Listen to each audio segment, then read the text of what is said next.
Children, first we will understand what the figure of speech exactly is. As I have written here, figure of speech is a figurative language which is used to draw a picture mentally to convey an idea much quicker and vividly. Or you can say that words or phrases that makes our language beautiful, effective and impressive known as figure of speech. Children, in English there are many figure of speech, out of which we are going to learn 7 most important type of figure of speech, that is simile, hyperbole, apostrophe, metaphor, personification, oxymoron and onomatopoeia. Combining it all the first letter of words, it becomes an acronym SHAMPOO. SHAMPOO. Children, remember this acronym and you won't forget these 7 figure of speech. So, moving ahead, let's start to the simile. A simile is a figure of speech that uses comparison between two unlike things. And the 3 words like, at, so will be there in the sentence. Let's learn by the example. Our soldiers are as brave as loyal. Children, here the bravery of soldier and lion is compared by using as. Look at the next example.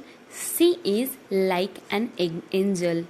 Children, here we have compared the beauty of a girl and angel by using the word like an angel.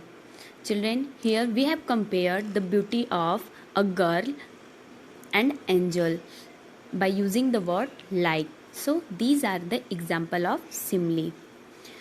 Next figure of speech is metaphor. Children, it is used to make comparison between two things. Now you will understand that what is the difference between simile and metaphor. Children, in metaphor we will not use the words as, so, like as we have used in the figure of speech simile. You can understand by the example. Our soldiers are lion. Here we have compared the bravery of soldiers with the lion without using the words as, so, like. Now come to the next example. The camel is the sheep of the desert.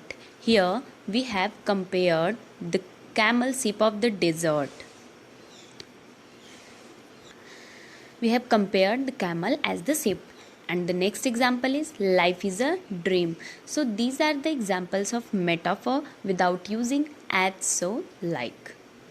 Now next figure of speech is personification.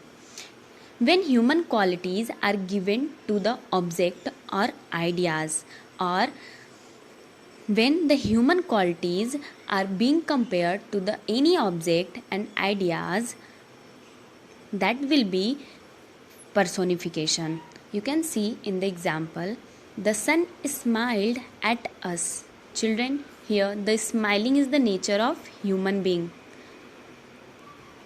Smiling is the nature of human being. And in the second example, the stars danced playfully in the moonlit sky. So children, here the dance, the activity of human being. So we can say that he danced playfully in the moonlit sky. So children, here the dance, the activity of human being. So we can say that here it is personification. Next, hyperbole. Children, a hyperbole is an overstatement that exaggerates a particular condition. It is done for expressing something forcibly and clearly. You can understand by the example. You are brighter than the shiniest star. Children, here it is overstating of someone's beauty. You are brighter than the shiniest star. So it is hyperbole. Now next is the apostrophe. It is a figure of speech in which some absent or non-existent person or thing is addressed as it is present in the statement. See in the example. Before example, you should know that it is also called exclamatory figure of speech, and in the apostrophe you will find an exclamation mark. See in the example, life, I cannot understand you. Here we are addressing life as a living object. Life, I cannot understand you. Next is blow, wind, blow. Here we are addressing wind. So it will be personification. Now come to the oxymoron. Children, words that seem to contradict with each other.